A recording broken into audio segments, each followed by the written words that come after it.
Buenas tardes, profesor Bazán, profesores, público. La programación de estas jornadas internacionales sobre la historiografía y las nuevas líneas de estudio de los moriscos del Valle de Ricote, en su cuarta sesión, le correspondía presidirla al profesor doctor don Manuel Enrique Medina Tornero, de la Universidad de Murcia y cronista oficial de las Villas Hermanas de Archena. Circunstancias profesionales y familiares le han impedido estar aquí, en Navarra. Por ello me corresponde a mí ejercer este oficio. Ruego disculpen las deficiencias que puedan surgir, dada la premura del tiempo con la que he tenido que asumirlo. Estas jornadas historiográficas están enmarcadas en el año conmemorativo del 400 aniversario de la expulsión de los moriscos valricotíes. La investigación histórica sobre este interesante tema, sobre su expulsión y sobre su regreso, ha contado con un excelente elenco de historiadores. Sus investigaciones, a través de fuentes locales, nacionales e internacionales, nos han permitido comprender de forma particularmente eficaz la realidad cultural, social, política, religiosa y demográfica del Valle. Comenzamos esta cuarta sesión de las jornadas con la presentación de los tres ponentes que intervendrán a continuación. Tras cada una de las intervenciones de 45 minutos se abrirá un turno de preguntas que profundizará en cada uno de los temas expuestos. La primera ponencia lleva por título El morisco Ricote, hipótesis del retorno. Tema enormemente interesante, entre muchas razones, por estar incluido en la segunda parte del capítulo 54 y siguientes de la inmortal obra de don Miguel de Cervantes, Don Quijote de la Mancha. Será expuesta por dos especialistas de esta etapa de nuestra historia, los cronistas oficiales de Blanca, don Ángel Ríos Martínez y don Gobert Westervelt, los dos con un bagaje cultural que les acredita como serios observadores de la realidad del Valle de Ricote, amantes de su tierra, serios investigadores de su historia, fieles custodios de su patrimonio y de sus costumbres y tradiciones. El uno nacido en el Valle, el otro en la lejana Holanda. Los dos pertenecientes a acreditadas instituciones culturales y académicas, nacionales e internacionales, que les avalan su labor científica y cultural.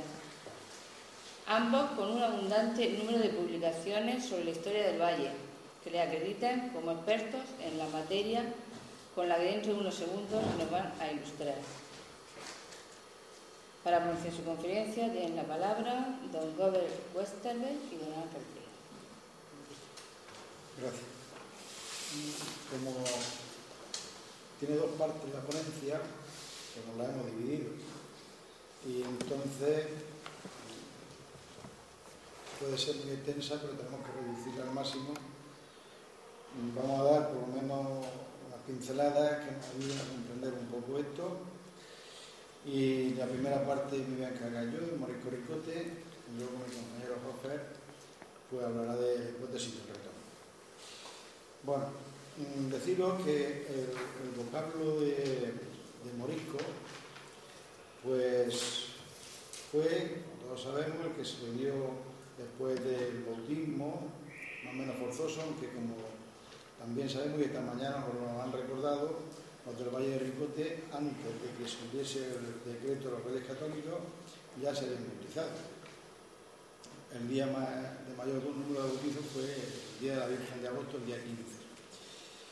Pero hemos estudiado bien, por lo menos bastante de los libros que tenemos en los archivos parroquiales, que son una maravilla, el archivo parroquial de Blanca es una maravilla, y el vocablo morisco no lo encontramos. Para referirse a estos nuevos cristianos se les sigue llamando mudeja. El vocablo morisco no lo vemos aquí.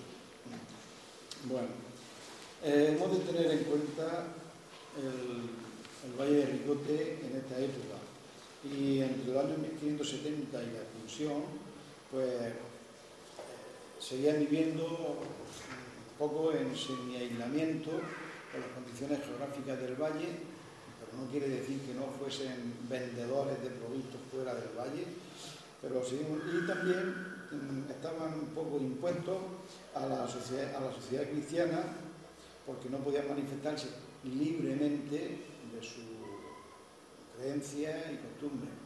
Estaban un poco obligados a mantener por lo menos la apariencia en los primeros años de su conversión.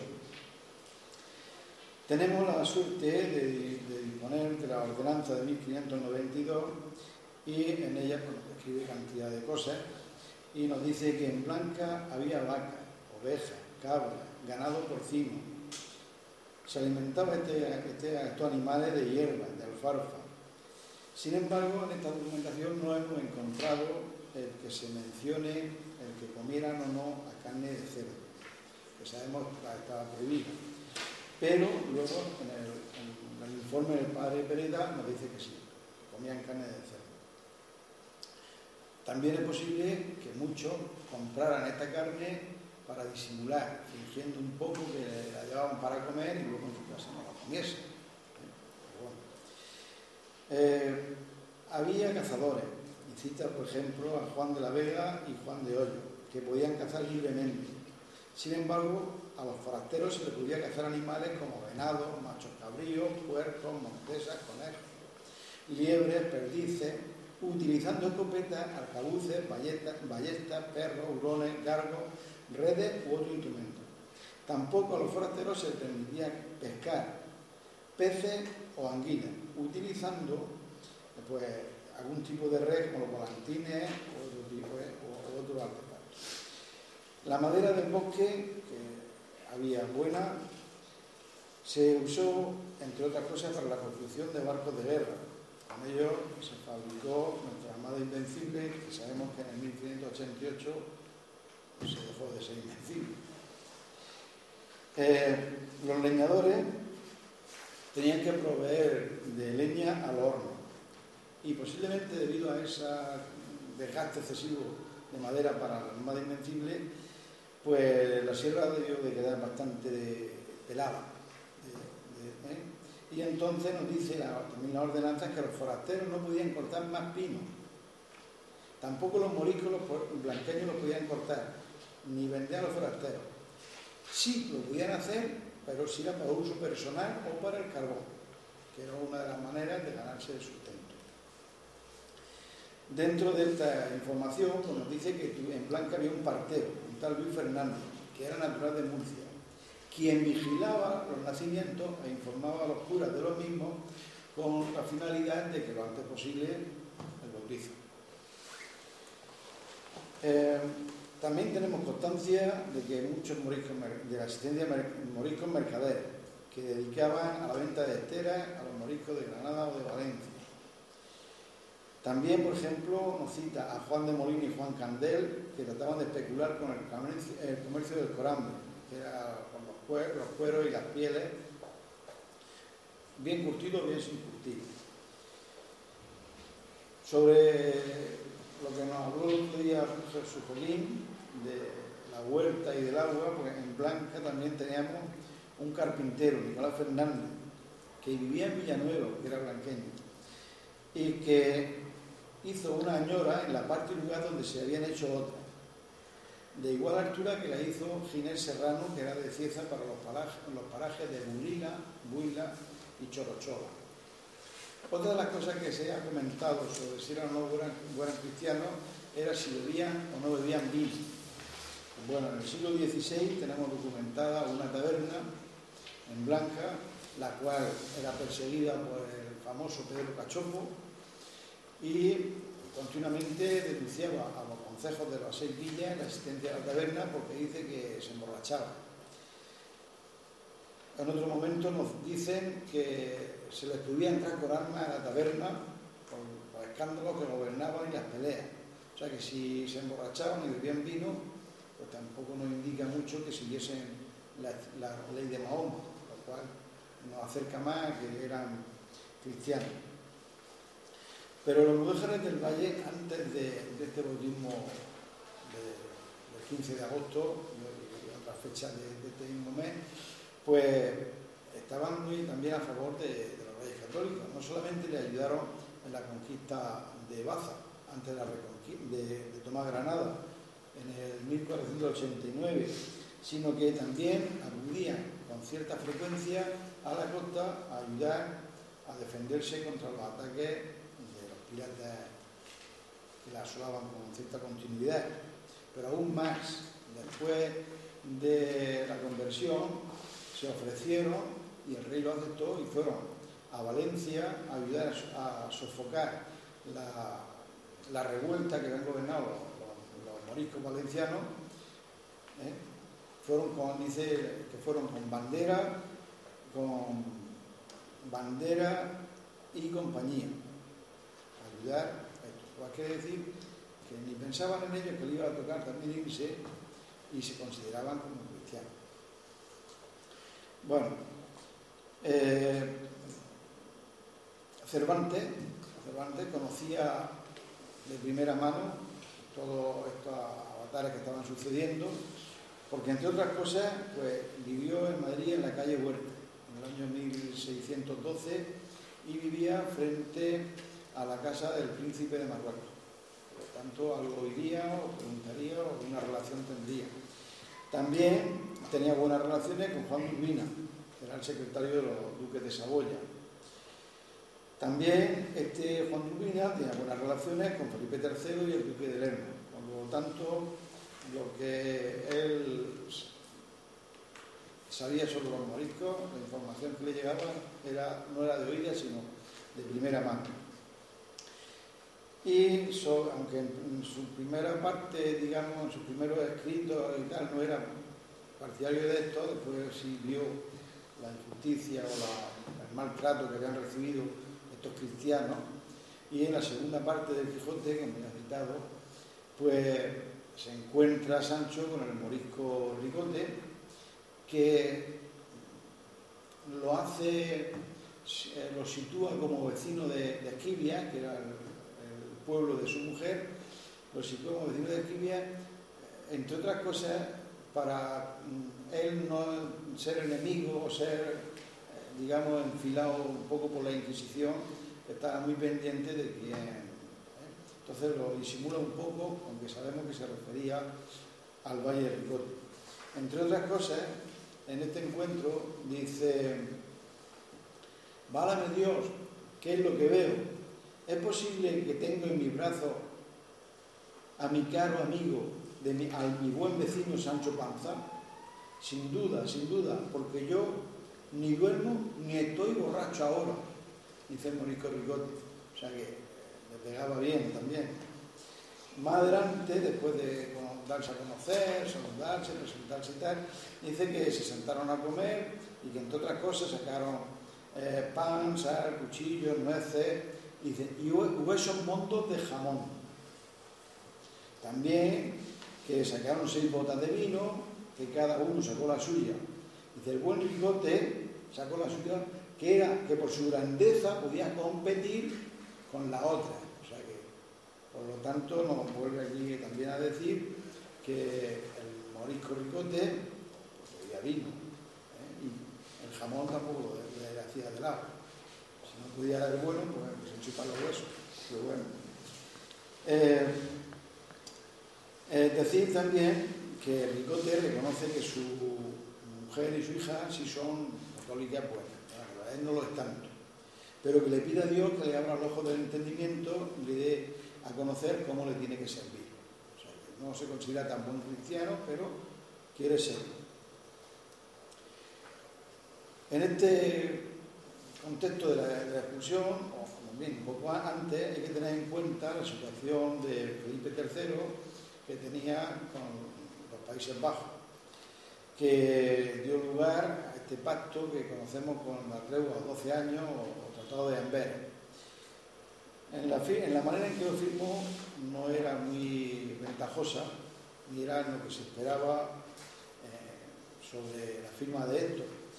Y entonces, pues, este rey, como entre comillas, su fracaso lo camufla un poco y tal, pues lo hace de la siguiente manera, inventándose además el peligro de que los moriscos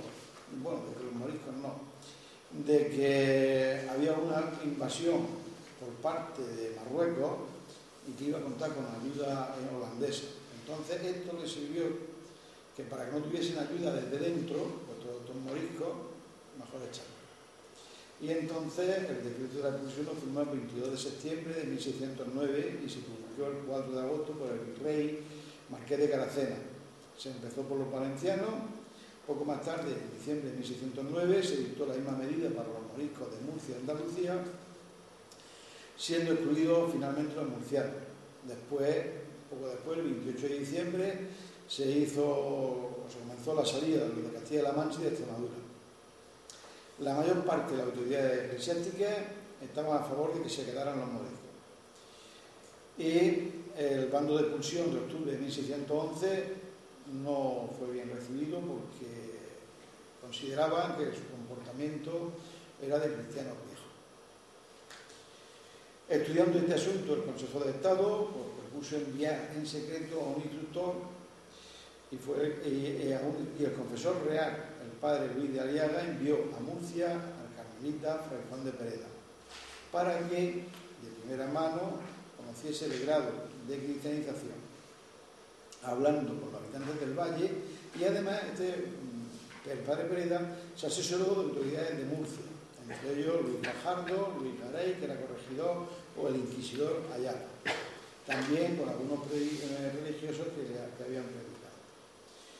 El informe del Fray Juan de Pereda de 1612, entre otras cosas, citaba: algunos consideraban una injuria que lo llamasen morisco. Reciben los sacramentos, se confiesan varias veces al año, saben la doctrina cristiana y la enseñan a su hijo, tienen cofradía, hacen testamento y en él mandan algunas limosnas y misas según las posibilidades. Han fundado obras pías y memorias perpetuas, dan limosna, aunque es cierto que se mantenía alguna superstición como la de poner agua debajo de la cama de un difunto o los llantos, los retiros por la muerte de un familiar. El informe de Pereda no sirvió para nada, aunque sí demuestra que la mayoría era buenos cristianos. Y, como todos sabemos, pues ardestieron. El 19 de diciembre de 1612, el padre Aliaga le escribe a Felipe III y le propone la expulsión del Valle de Ricote a un país cristiano. Así, con esto se quitaba el problema de conciencia, de ver dónde iban a parar, si eran cristianos, pues a un país cristiano. Tras varias circunstancias, el 19 de octubre, en Ventosilla, el rey firmó el edicto y dio orden al príncipe Filiberto de Saboya, que era su sobrino, gran prior de Castilla y general de la mar, de enviar navíos a Cartagena. Una vez los barcos en el puerto, se publicó el edicto del conde por el conde de Salazar el 30 de noviembre de 1613, que era el día de San Andrés. Gracias a los libros parroquiales, pues voy a citar una cifra breve, que nos pueden ayudar a entender que las cifras de expulsión no son tan grandes como en un principio se dijo. La población de Blanca entre 1609 y 1613, en esa época eran 909 moriscos. Salieron, antes de tener que registrarse de forma forzosa, 413. Antes del día 31 de diciembre de 1613, 247. Expulsados fueron 230. Y residentes del pueblo en 1614 registramos 200. Esto pues, nos permite o nos ayuda a saber cuántos volvieron, cuántos pasaron desapercibidos, cuántos matrimonios de urgencia, y gracias a esto pues, lo tenemos en los archivos parroquiales. Hemos de tener en cuenta otra cosa.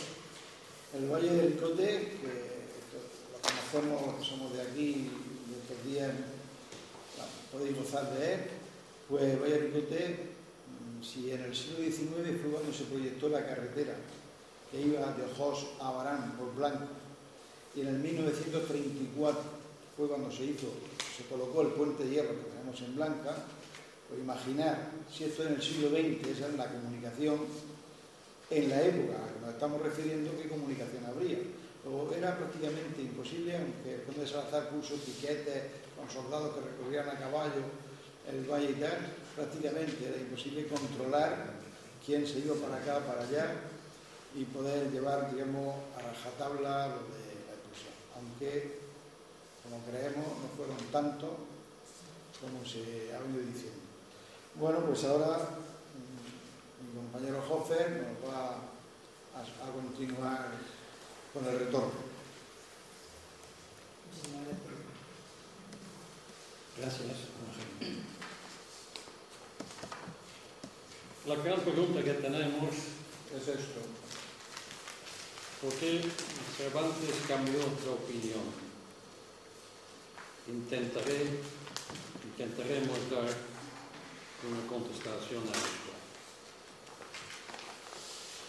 El movimiento de retorno de los moriscos valencianos comenzó a notarse simultáneamente con los preparativos de expulsión de los del Valle de Ricote, hasta en tal punto de que en 1613 se sabía que varios miles habían vuelto al reino valenciano.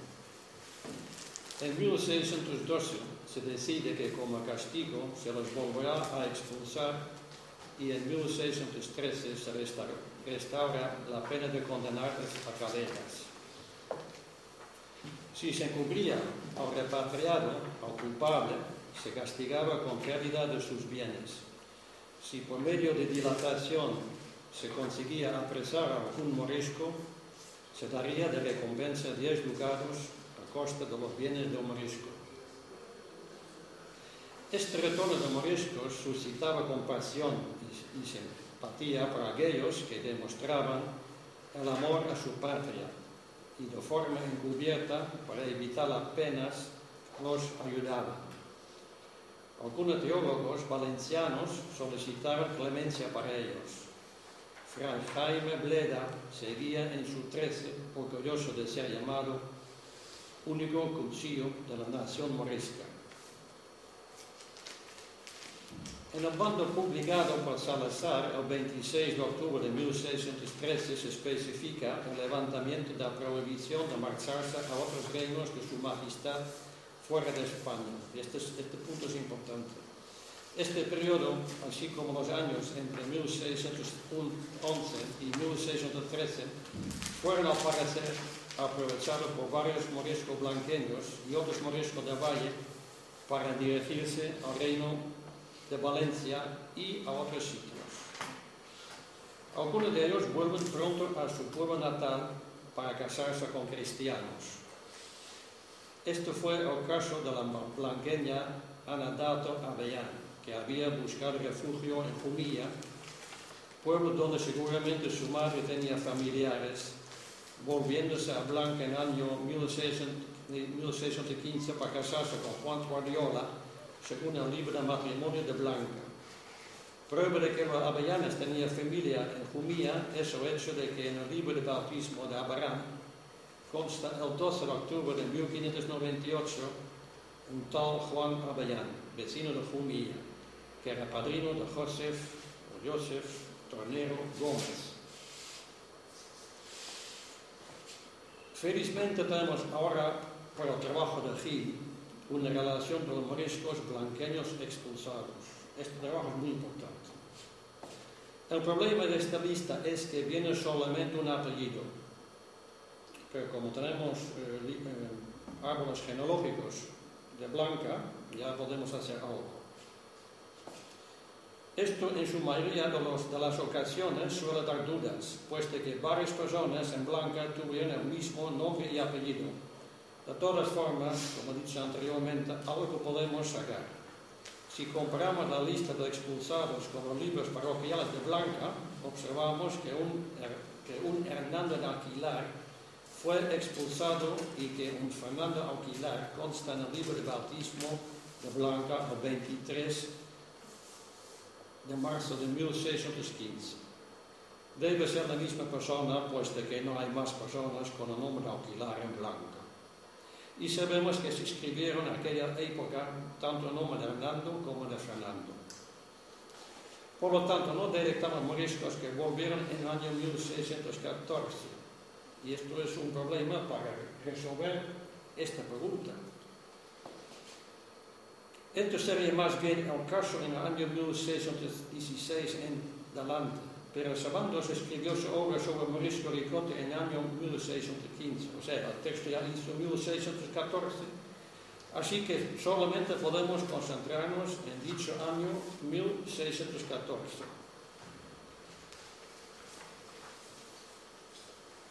Luego tenemos el tema de Mallorca, pero esto ya fue explicado bastante bien esta mañana y por lo tanto no voy a hablar de Mallorca para ganar tiempo. Muchos moriscos de Castilla y de los pueblos de Murcia volvieron, según podemos observar en una carta del conde de Salazar dirigida a su majestad Felipe III, el 8 de agosto de 1615. Estos son los datos de los años que nuestro genial escritor Miguel de Cervantes Saavedra tuvo parcialmente a su disposición. Pero los que piensen que los moriscos de Valle de Ricote se fueron mansamente a su nuevo destino para quedarse ahí definitivamente se equivocan. Se prepararon muy bien y dejaron todo bien atado para volver a disfrutar de sus propiedades años después. Gracias a una política más liberal de Felipe IV, en 1624 los moriscos no fueron más perseguidos y pudieron volver a su lugar natales. Observamos en los libros de matrimonio y de bautismos en blanca una relación muy interesante y también lógicamente hay testamentos y entonces vemos rápidamente muchísimas familias que volvieron entre 1624 y 1647. De esta forma muchos entraron otra vez en blanca y el resultado fue que los cristianos viejos que las autoridades públicas habían puesto en blanca para control del lugar, salían poco a poco de blanca. De esta forma, el pueblo otra vez volvió a ser un pueblo morisco igual que antes de expulsión, pero con mucho menos habitantes. Tan pronto como tuvieron ocasión, volvieron. Su vuelta se vio favorecida por muchos familiares que quedaron, ancianos, moriscas casadas con cristianos viejos, niños encomendados a familiares, demostrando con su regreso el amor que le tenían a su tierra, de la que los querían alejar. El resultado de los análisis de los libros parroquiales y legajos demuestra claramente que la expulsión no fue tan grave como muchas personas pensaron, puesto que muchos volvieron. En el caso de Blanca, y eso también es aplicado para Valle de Ricote, se detectó en años posteriores alrededor del año 1630 un 45% de la población que había antes de la expulsión. Esta cifra se puede aplicar, como he dicho anteriormente, también a otros pueblos de Valle de Ricote. Incluso se puede aumentar este porcentaje, lo veremos después, puesto que muchos de los expulsados fueron a vivir en otros pueblos de España, sin que haya constancia en los legajos. Solamente hemos podido localizar entre los años 1610 y 1650 blanqueñas en las vías de Granja de Rocamora, Cox, Ojos, Ricote, Abarán, Villanueva, Arcena, Jumilla, Teguín, Caravaca, Murcia, incluso Granada, Lañora, Espinardo, Bula, Molino de Segura y Orihuela, y seguramente hay muchos más. Hay cientos de moriscos blanqueños que regresaron gradualmente a Blanca a partir del año 1619. O sea, hay muy poco entre los años 1615 y 1619, hay prácticamente nada. Y este regreso vemos entre 1619 hasta 1638, ahí está la mayoría. Luego hay casos esporádicos hasta 1647. Su destino no era solamente Blanca, sino también a otros pueblos de Valle de Ricote. Se trataba de unas 2/3 partes nacidas entre los años 1571 y 1599 y una 1/3 parte nacida entre los años 1601 y 1613. El regreso se hizo de forma gradual y observamos que muchos de los hijos menores de 16 años en 1613, o sea, están hablando de que los hijos hasta 10 años se podían quedar, pero hay un documento donde hablan incluso de 16 años. Vuelven a Blanca y se casan a partir de 1619.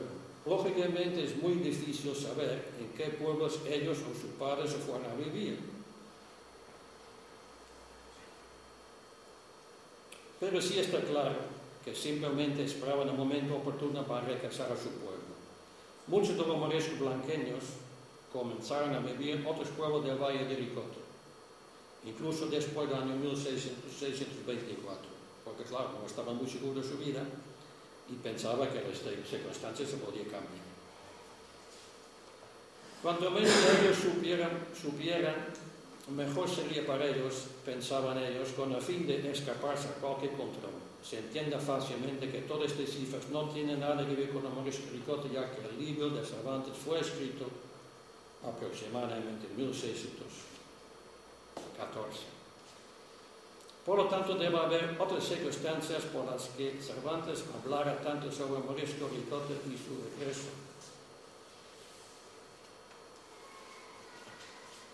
Si nos fijamos en las cifras de Blanca, observamos que el pueblo en 1612 tenía 208 casas.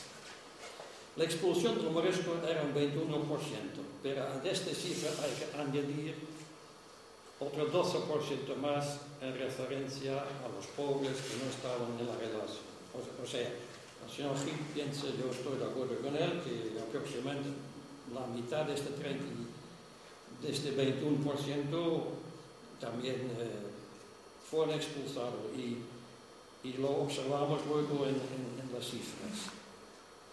Si restamos a esta cantidad de 200 casas en 1612, las 66 casas de expulsión y las 80 casas que quedaron en 1620, entonces observamos que las cifras no cuadran.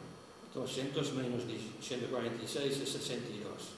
Y algo pasó con al menos 62 casas. Primero debemos observar que Blanca no tenía 677 vecinos, sino al menos 1090. No sabemos por qué esta diferencia de 413 vecinos no consta en la relación de 1612. ¿Fueron pobres, fallecidos o fueron vecinos que ya habían salido del pueblo entre 1609 y 1610? No lo sabemos, porque ya no estaban. O sea, gracias a los libros parroquiales podemos hacer una lista muy larga y sabemos la gente que vivía en el pueblo. Volviendo a esta cantidad de 62 casas, con un total aproximadamente de unos 247 vecinos, estos salieron también de su pueblo entre los años 1612 y 1613, antes de la fatídica fecha del 13 de diciembre de 1613, cuando tuvieron que andar al puerto de Cartagena. Teniendo en cuenta estas cifras, obtenemos entonces una población de 1090 personas. Salida antes de registrarse forzosamente en 1610, aproximadamente 413, menos por fallecidos. Salida antes del día 31 de diciembre, 247 vecinos. Expulsados, 230. Residentes en el pueblo, en 1614, teniendo en cuenta estas 80 casas, 200 vecinos. Estas cifras nos dicen que más de 600 moriscos de Blanca buscaron otros lugares para establecerse. Los moriscos de otro pueblo del Valle de Ricote no quedaron atrás, ya que la historia de Blanca es aplicable perfectamente a los otros pueblos del Valle. Todo esto implica que se vieron moriscos del Valle de Ricote en múltiples lugares de España en 1613 y 1614 e incluso antes del año 1611. Puesto que muchos moriscos no quisieron registrarse y optaron por irse de Blanca. Por otro lado, numerosos moriscos de Valencia y Aragón habían vuelto del extranjero. Las autoridades y Cervantes estaban al tanto de todo esto. La expulsión de Mudéjares y Pueblo Cristiano de Valle de Ricote fue la gota que derramó el vaso. Esta expulsión ya no tuvo sentido. Y esto fue el verdadero drama e injusticia de Morisco Ricote. Un morisco con todos los derechos de un buen cristiano echado de su tierra natal.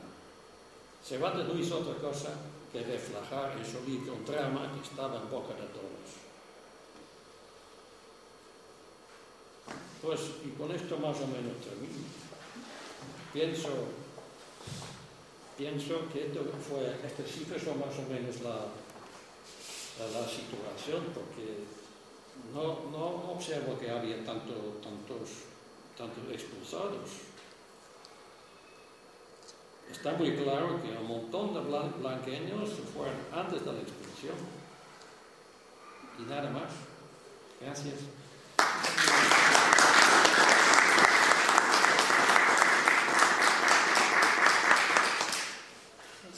Hacemos un turno de preguntas. Profesor. Bueno, yo creo que hay que estar muy atento al vocabulario y hay que ponerse de acuerdo sobre los vocablos y sobre las interpretaciones que sacamos de esos vocablos. Es que, vosotros dos habéis insistido en que había pocos expulsados en Blanca en particular y en todo el valle. De acuerdo. Pero precisamente, y Robert, acabas de terminar sobre eso, y me parece sumamente importante. Cuando dices que han salido 413 antes de registrarse forzosamente, es la expresión que encontramos en la documentación. Bueno, entonces no están expulsados, pero salido. Y entonces yo me pregunto, pues no habría que sumar estos a los expulsados para medir precisamente las pérdidas de los pueblos. Y si digo eso es que es algo que me parece sumamente importante y sobre lo cual hemos poco trabajado y que hay que profundizar, que es la salida, entre comillas, voluntaria de moriscos, en función de los rumores que están corriendo, pues se ha expulsado a los valencianos y los demás se plantean muchas preguntas. Y de hecho, pues cada vez que avanzamos encontramos que sí que han salido pues ya antes de 1609, es decir, cuando los rumores corren antes del primer decreto, pues en 1608 salen bastantes moriscos y en particular moriscos ricos. Y eso me remito en particular a trabajos importantes de Luis Bernabé, nuestro colega, nuestro amigo de la Universidad de Alicante. Y entonces, precisamente vemos que del Valle de Ricote hay gente que debe salir pues, en 1611, en 1612, y eso es algo que merece un examen, yo creo que, particularmente fino. No es fácil, naturalmente, pero podemos pensar que una parte ha vuelto también, por supuesto, pero si han decidido ellos mismos que se iban, pues yo creo que gran parte de ellos probablemente no ha vuelto. Con lo cual, si tomamos en cuenta eso, pues sí que llegamos a cosas más, yo creo que más certeras, es decir, que un porcentaje de salidas, no solamente los expulsados, sino los salidos de manera voluntaria, pues eso nos explica el desfase que podemos encontrar entre el relativo relativamente pequeño porcentaje de expulsados y pues unas pérdidas mucho más importantes. Se pueden sumar perfectamente, sabemos que en una u otra se fue. Si miramos, me he traído esto porque es un trabajo que tenemos hecho nosotros, no está publicado, pero está hecho. Si miramos el libro de Bautizo, en 1613 hubo 35, en 1614 10, en 1615 19, en el 16 7, en el 17 12, en el 18 6.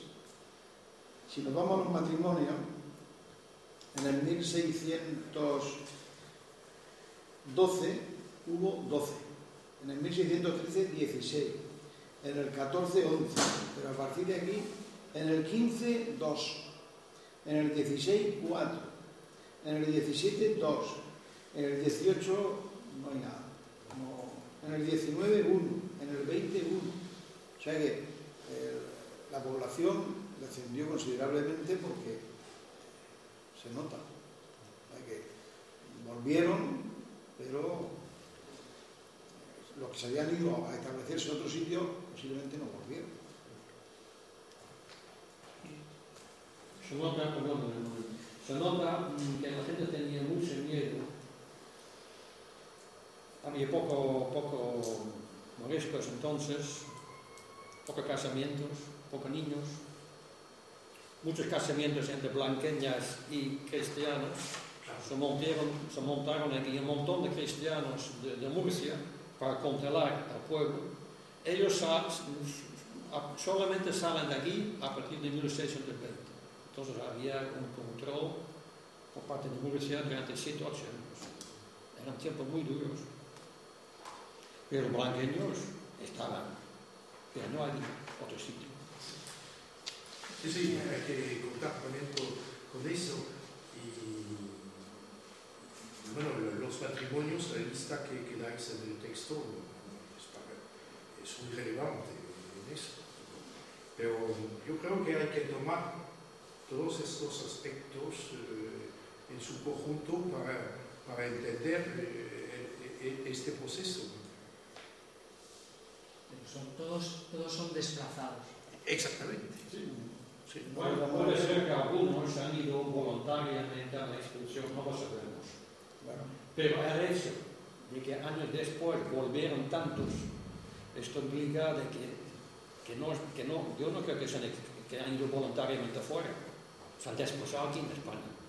Se han quedado en España, pero con familias en otros sitios. Pues Cervantes, en el pasaje, en el capítulo donde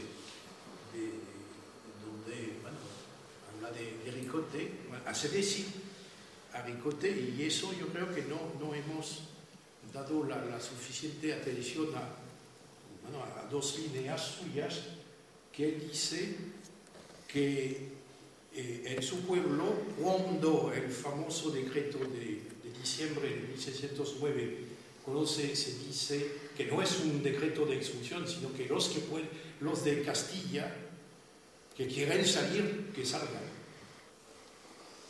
Entonces dice Cervantes, hace decir a Ricote que en su pueblo lo han interpretado como precisamente una expulsión, casi una expulsión, es decir, que precisamente tenían que salir y que muchos salieron antes del decreto que llegaba más tarde. Y el nombre de Ricote estaba en boca de todo el mundo, en toda España. Porque los restos de Ricote se fueron desplazadamente a otros sitios. Y Cervantes creo que estaba al tanto de eso. Claro. Sí, gracias, Ana. Muy estimulante y quiero decir, más en el sentido que le comentaba el profesor Vincent. El primer dato, hay un dato que es obvio, y no sé si lo habéis utilizado mucho acá, que son los datos del alcabalatorio.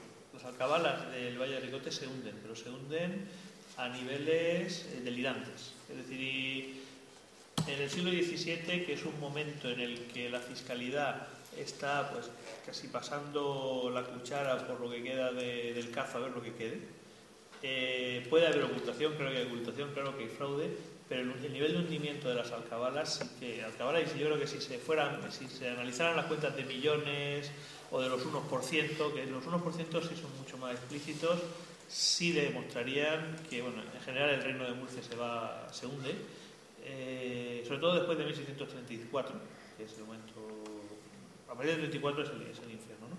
Pero que la caída del Valle de Ricote es un 20%, un 20% más en el conjunto del reino de Murcia. O sea, y es permanente, es hasta la década de 1660, y eso se puede seguir. Y desde luego, los que van a. Primero, los impuestos son algo social. Quiero decir, tú intentas que tu vecino pague también para no pagar tú. O sea, con lo cual, todos nos convertimos en acusadores de los vecinos. El nivel de ocultación no creo que fuera muy alto, sobre todo porque el crecimiento fiscal es disparatado en el 17, lo cual sí nos habla de que el Valle o sea, el golpe es. Sé que algún colega dice que no hubo expulsión incluso, el golpe fue durísimo y fue contundente. Eso es una cosa, y lo mostré muy bien. La otra cosa, y creo que es muy interesante, es la migración preventiva. Es decir, una migración preventiva que permite hacerlo en muchas mejores condiciones, a la hora de conservar propiedades muebles e inmuebles, pero también las muebles, cosa que creo que es particularmente significativo. Establecer tácticas a medio plazo de circulación y quizá esto nos pone en contacto con otro espacio de migración que desgraciadamente no ha atraído demasiado la atención a la hora de ver los mecanismos de migración. O sea, lo de la expulsión de los moriscos tiene una virtualidad que solo es en parte novedosa, que es la expulsión de bautizados. Ni pasó con los judíos ni pasó con los musulmanes, pero sí pasó con los protestantes. Es decir, cuando la llamada reconquista de Alejandro Farnesio en el sur de los Países Bajos, y el término reconquista a mí no me parece adecuado, ni mucho, ni poco, ni nada, cuando la recuperación del poder real, Farnesio pacta con las ciudades que pactan capitulación la salida de los protestantes, no la expulsión. De hecho, incluso en el caso de Amberes, que es ciudad que se rinde después de un larguísimo asedio, los protestantes creo que tienen unos meses para articular su salida. Se ha trabajado mucho en la historiografía holandesa sobre los protestantes como dinamizadores de la economía de Ámsterdam o de Rotterdam o de Utrecht, o de Leiden. Se ha trabajado mucho menos la ubicación, y sabemos que hay comunidades protestantes en el sur de los Países Bajos hasta el siglo XVIII y el XIX, o sea, que se preservan. La circulación dentro del propio país. Es decir, porque efectivamente la migración, la expulsión tiene una. Y creo que hay un punto que es central. Y aparte, se dice en la reunión del Consejo de Estado, o sea, al final cuando se dice ¿quiénes son moriscos? Pues moriscos son los que están registrados. Esos son moriscos. Ni los que tienen antepasados son los que están en una lista. Lo cual vuelve a poner de manifiesto la importancia de quién construye una lista. Si te han movido antes de que se haga una lista definitiva, o si te sales de la lista porque te sales del lugar, pues dejan de ser morisco. Ni más ni menos. Estamos ante la burocracia más miserable. Otra cosa que no sabemos son formas de migración preventiva. ¿Cuánto gente? Vamos, todos los años en el Reino de Murcia se reclutan por lo menos 2 o 3 compañías de infantería que van para Italia o para Flandes. Y yo estoy convencido de que si cogemos las listas, porque están las listas de procedencia de los amotinados en Flandes, vamos a encontrar a bastante gente del Valle. Porque obviamente meterte en el ejército es una forma de emigrar y de volver con una identidad distinta, porque una cosa importante, a diferencia del 18, el ejército es de las pocas instituciones que no tiene limpieza de sangre. Ni tiene origen, ni siquiera la oficialidad, ni siquiera la oficialidad. Con lo cual es una forma de salir, de irte y de estar circulando y de poder volver diciendo que tú eres de Santiago de Compostela o de donde quieras. Es decir, que efectivamente que hay disponibles muchísimos instrumentos de intentar eclipsarte con la movilidad, y desde luego la movilidad peninsular y extrapeninsular dentro de la monarquía creo que es particularmente eficaz. Y aparte, efectivamente, es que tenéis 200 personas que desaparecen. Y desde luego, y que seguramente vuelven, con lo cual no se habían ido ni a Argel ni a Constantinopla. Bueno, el tema es, no sé si realmente vuelven. Si vuelven es para exigir su prioridad. Después que siguen los de pueblo. Claro. Sí, no, o sea, que vuelven a estar presentes, ¿no? O sea, el hundimiento económico del Valle, eso es innegable. O sea, que el Valle se viene abajo. Sí, eso está Eso es innegable. Son 80 casas y la recuperación viene al final del ciclo XVIII. O sea, a partir de 1700 más o menos tenemos igual como el ciclo antes. Pero durante un ciclo hay está fatal la cosa, digamos. Está fatal. No, eso, los datos fiscales, y cuanto más se vean datos fiscales, yo estoy seguro, los 1% que sí. Pues claro, la fiscalidad en Murcia es horrorosa, pero la región está muy mal. Pero los 1%, hay otros datos muy claros. Los reclutamientos forzosos a partir del 34. No hay gente que recluta en el Valle de Pico. Pero sí está claro que los modestos ya no tienen figurar en ningún sitio. Claro. No tienen que registrarse.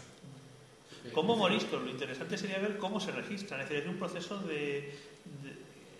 porque en las reuniones, precisamente creo que es respuesta a una carta de Luis Fajardo. ¿Y cómo sé yo quiénes son los moriscos? La respuesta es muy clara. Para que no haya lío, los que están en la lista. Digámoslo de otra forma, los que no están en la lista no son moriscos.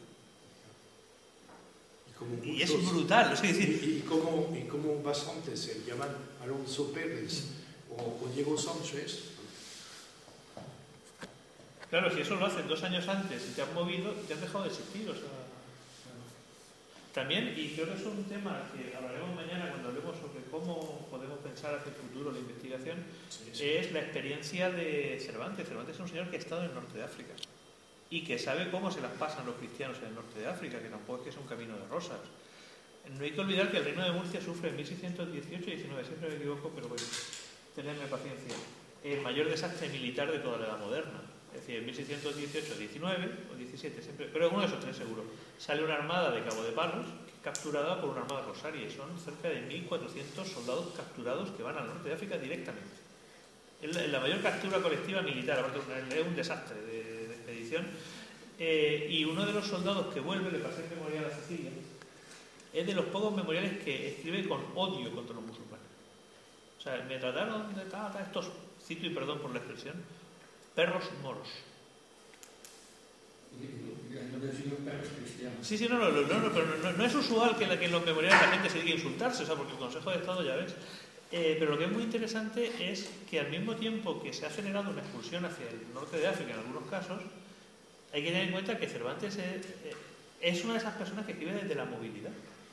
O sea, la movilidad no es excepcional, al contrario, la movilidad que estamos es una movilidad, si se permite, y perdón por la expresión, civilizatoria, o sea, de un ámbito hegemónicamente musulmán a un ámbito hegemónicamente cristiano en el que hay gente que está saltando de un lado a otro y que está saltando a la fuerza. Es muy, muy interesante. Y los datos que dan son espectaculares. Sí ha quedado claro que estamos simplemente en el inicio de una investigación nada más. ¿Qué es lo bueno? Falta mucho para... ¿Qué es lo bueno? Así que gracias. volveremos a vernos para otros resultados. Sí. ¿Habrá una pregunta más? Pues muchísimas gracias por vuestra exposición. Muy bien.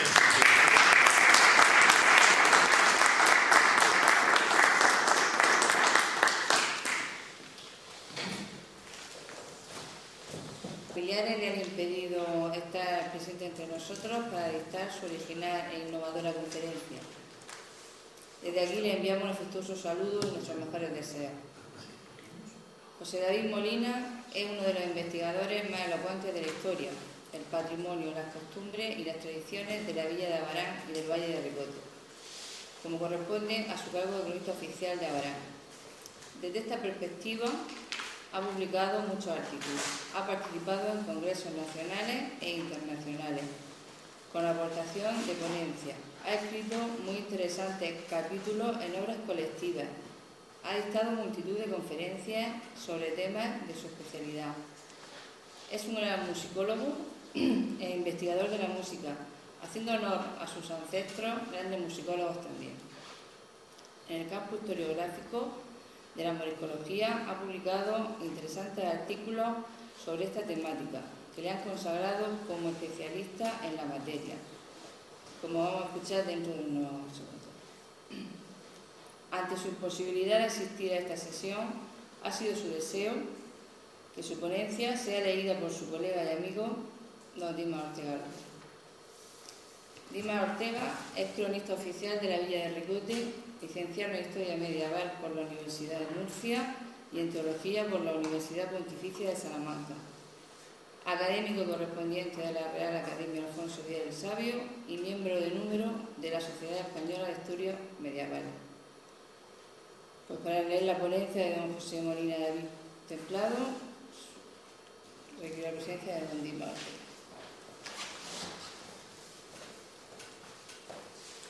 Muchas gracias.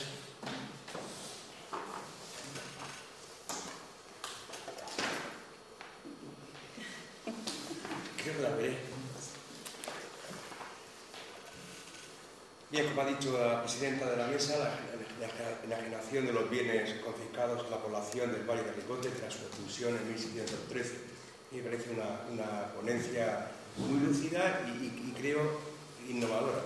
Se centra en la villa de Barán, pero creo que algo similar tuvo que ocurrir en el resto del valle y del reino de Murcia y tal. No creo que fuese una ley especial para Barán. Si fuese una cosa generalizada, creo yo.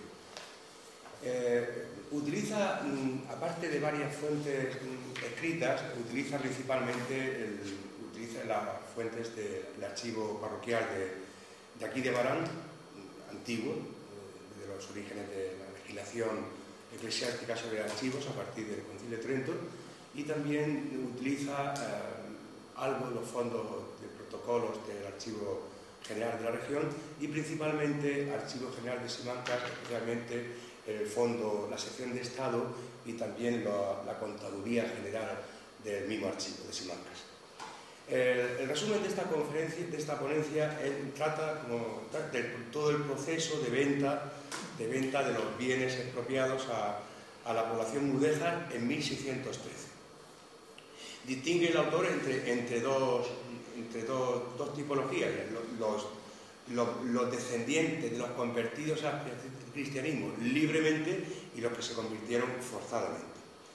Hace referencia a las sucesivas cartas reales para enajenar las propiedades, tratando sucintamente del proceso seguido, y trae el ejemplo de un señor Juan Ruiz, escribano de Abraham, privado número de Abraham, cuyo expediente analiza detenidamente el autor. Este Juan Ruiz se adjudicó en subasta pública los bienes de varios de sus convecinos. Entre ellos estaban los bienes de su antecesor en la escribanía de la villa, Diego Cobarro, cuya viuda e hijos se quedan en el pueblo, pero se quedan sin patrimonio, se quedan sin todo lo que también salió a pública subasta la cuestión. Siento no haber recibido la ponencia antes de ayer y por tanto no me ha dado tiempo a estudiarla detenidamente. Y por tanto pues voy a pasar lectura así por encima también, haré algunos documentos que van a salir en la publicación y no van a dar más luz que la interpretación que hace el autor. Siento no ser más lúcido a la hora de plantearos esta ponencia.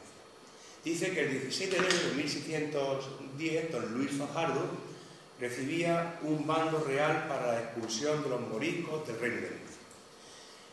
Tenía que publicarlo 2 días después y a tal efecto lo transmitían los gobernadores de Caravaca, marquesados de los Vélez y el corregidor de la ciudad de Murcia.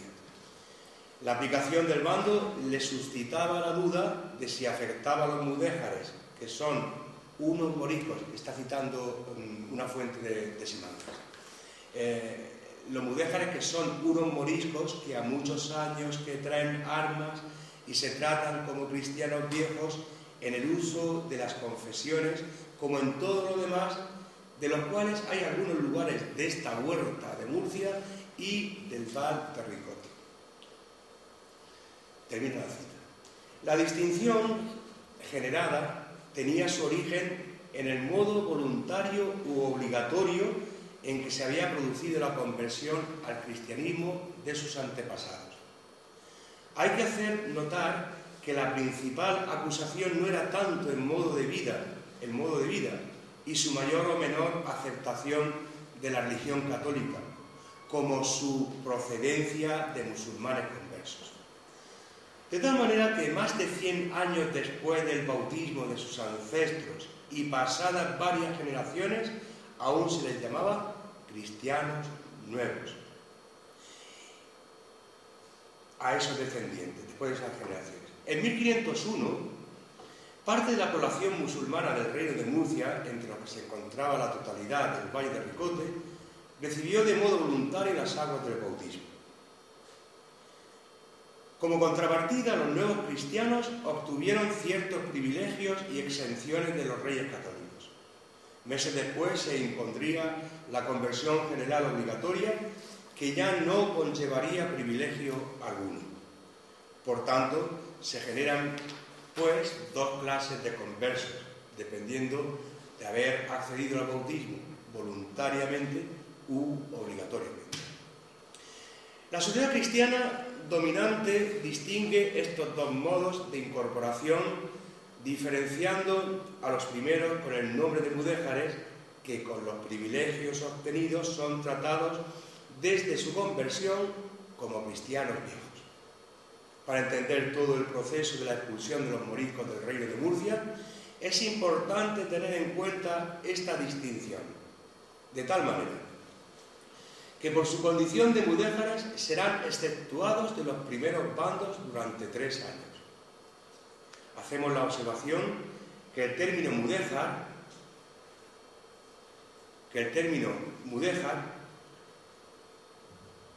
difiere de la acepción actual y explica: se entienden por mudéjares a los musulmanes que vivían en tierras fuera del dominio del Islam. Es una cita de Ladero Quesada. Sin embargo, en la documentación existente del siglo XVII, el vocablo se refiere a cristianos o descendientes de cristianos ya convertidos que profesaban la religión católica. Incluso el desconocimiento del vocablo por parte de Fray Juan de Pereda en su informe de la población morisca, sobre el que más adelante volveremos, podría llevarnos a pensar en la existencia o poco uso del vocablo que parece haberlo escuchado por primera vez. Sin embargo, Sebastián de Covarrubias, muerto en 1613 y por tanto coetáneo, en su diccionario lo recoge como se entiende en los documentos de la época ya citados. La duda del marqués de los Vélez, a que hacíamos referencia anteriormente, sobre si la población mudéjar debía ser incluida en los bandos de expulsión, motivó que el rey recabara información del corregidor de Murcia, Lorca y Cartagena, don Pedro de Arteaga, el cual, a través de su teniente de corregidor, realiza pesquisas mediante una misma encuesta a varios personajes de confianza que habían vivido y conocían lugares del reino con población mudéjar. La opinión unánime fue de haberse producido la asimilación de la población convertida con la cristiana. En 1612, con el fin de volver a recabar información, el Consejo de Estado envió al fraile dominico Juan de Pereda, que también elaboró el conocido exhaustivo informe publicado hace años por el doctor González Castaño. Y este informe, Pereda lo hace, lo redacta, visitando pueblo por pueblo, donde daban cuenta de la integración al cristianismo. Cita una publicación suya, este aserto lo corrobora con una publicación suya. No obstante, las opiniones favorables recabadas en ambos casos en 1613, se decretó la expulsión para el 13 de diciembre, en que se llevó a cabo a través del puerto de Cartagena, donde ya, en fin, todo esto ya es conocido y recitado. Vamos a centrarnos en la enajenación de los bienes. Este es el tema central de la ponencia de José David Molina. El proceso de enajenación de bienes tuvo una duración superior a 7 años. En 1610 fue nombrado comisario con plenos poderes en el asunto el precitado Francisco de Barnuevo, que se mantuvo hasta 1 de febrero de 1613 y por tanto no participó en las ventas de bienes de los mudéjares expulsados en diciembre de 1613.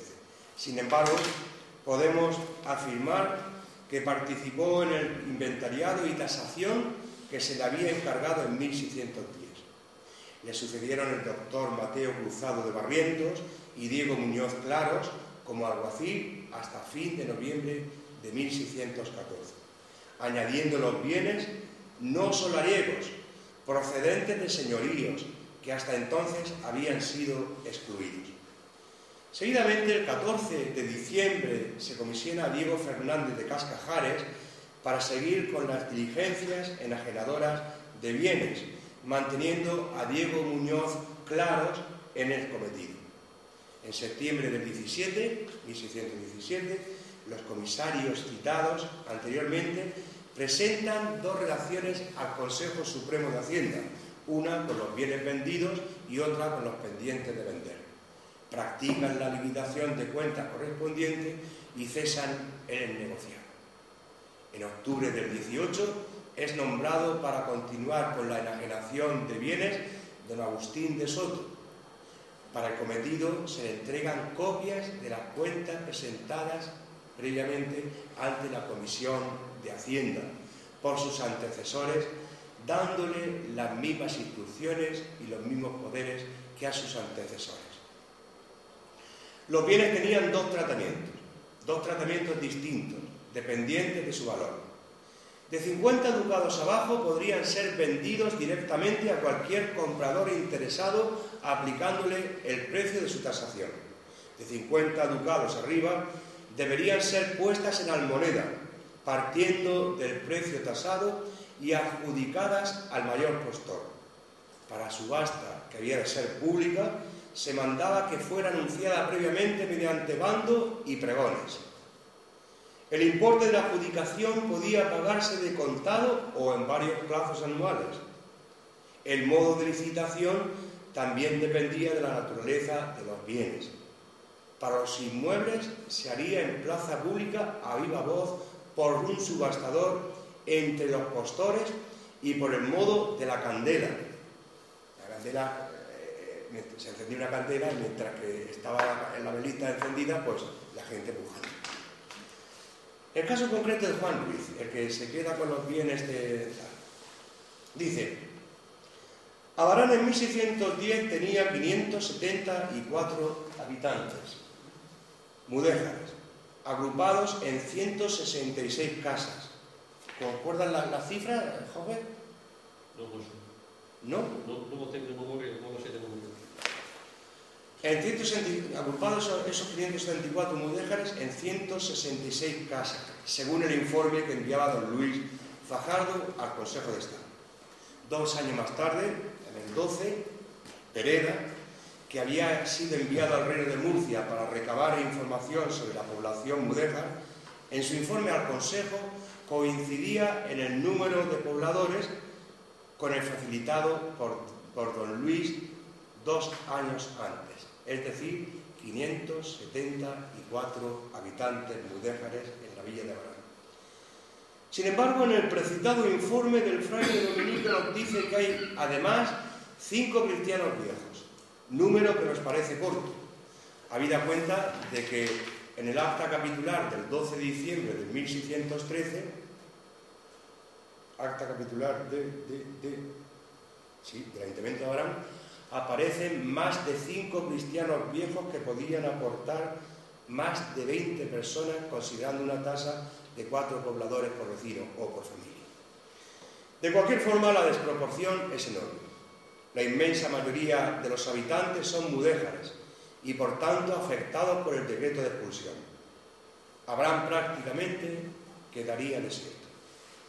Precisamente en la precitada acta capitular se tienen que nombrar nuevos alcaldes ordinarios y otros oficios públicos a dedo, porque quienes lo ostentaban tenían que abandonar la villa. Los habitantes de Abarán en 1613 eran, como puede comprobarse en las actas de bautismo de la parroquia de San